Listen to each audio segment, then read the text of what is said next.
So I get asked time and time again how to survive nature and in East Texas. So look back there, there's nature, and I got a hat on, I got a beard, doesn't really matter. I got a long sleeve shirt, I got long sleeve pants, fully pants.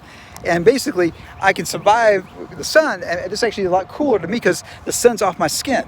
And a lot of people think, well, I gotta wear shorts, or I gotta wear, short sleeve shirt. No, this protects me from the elements. So I will survive way longer than somebody in shorts and a t-shirt with this outfit.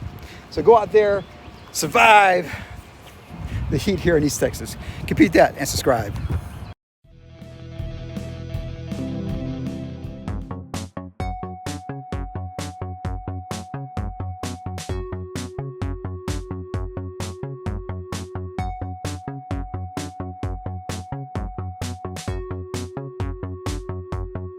So you just do it. It's like that.